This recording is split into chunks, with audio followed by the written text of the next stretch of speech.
وعلى آل محمد كما صليت على إبراهيم وعلى آل إبراهيم إنك حميد مجيد اللهم بارك على محمد وعلى آل محمد كما باركت على إبراهيم وعلى آل إبراهيم إنك حميد مجيد۔ اللہ تعالیٰ قرآن پاک کی سورہ نمبر 7 سورۃ الاعراف کی آیات نمبر 3 میں ارشاد باری تعالیٰ ہے، یہ تقوی کے بارے میں اللہ سے اس میں ترجمہ تفسیر ہے۔ اس سورت کا مرکزی مضمون ہے، یہ سورت کا مرکزی مضمون ہے۔ اصل دعوت جو اس خطے میں دی گئی ہے وہ یہی ہے کہ انسان کو دنیا میں زندگی بسر کرنے کے لیے جس ہدایت و رہنمائی کی ضرورت ہے، اپنی اور کائنات کی حقیقت اور اپنے وجود کی غرض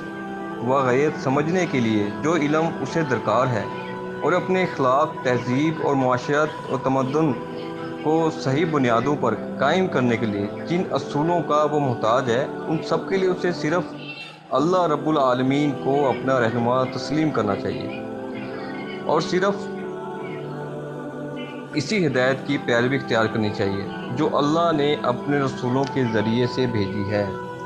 اللہ کو چھوڑ کر کسی دوسرے رہنما کی طرف ہدایت کے لیے رجوع کرنا اور اپنے آپ کو اس کی رہنمائی کے حوالے کر دینا انسان کے لیے بنیادی طور پر ایک غلط طریقہ کار ہے، جس کا نتیجہ ہمیشہ تباہی کی صورت میں نکلا ہے اور ہمیشہ تباہی کی صورت ہی میں نکلے گا۔ یہاں اولیاء سرپرستوں کا لفظ اس معنی میں استعمال ہوا ہے کہ انسان جس کی رہنمائی پر چلتا ہے اسے در حقیقت اپنا ولی و سرپرست بناتا ہے، خواہ زبان سے اس کی حمد و ثنا گیت گانا ہو یا اس پر لعنت کی بوچھار کرتا ہو، خواہ اس کی سرپرستی کا معترف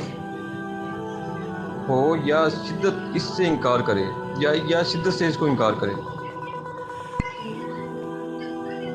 تو میرے بھائی اس میں بتایا گیا ہے اتباع اللہ کے بارے میں کہ اللہ کے سوا کسی کے آگے ہمیں نہ مدد مانگنی چاہیے نہ ہی جھکنا چاہیے، صرف اللہ ہی کی مدد مانگنی چاہیے۔ ہاں باقی جو اس طرح آج کل یہ ان کے بارے میں جس طرح ہم نے پیر فقیر بنائے ہوئے ہیں، ٹھیک ہے، تو ہم ان کے پیچھے لگے ہوتے ہیں کہ وہ ہمیں نعوذ باللہ کچھ دیں۔ ہمیں اللہ سے مانگنا چاہیے اور اس کے رسول صلی اللہ علیہ وسلم کی پیروی کرنی چاہیے اور رسول کی سنت پہ چلنا چاہیے، اپنے پیر نبی صلی اللہ علیہ وسلم کی سنت پہ چلنا چاہیے۔ اللہ سے دعا ہے جو آیات پڑھی ہے اس کو پڑھنے، سمجھنے اور اسے دوسروں تک پہنچانے کی توفیق عطا فرمائے، اس آیات اور صوت کو پڑھنے میں جو کوتاہی وہ معاف فرما دے۔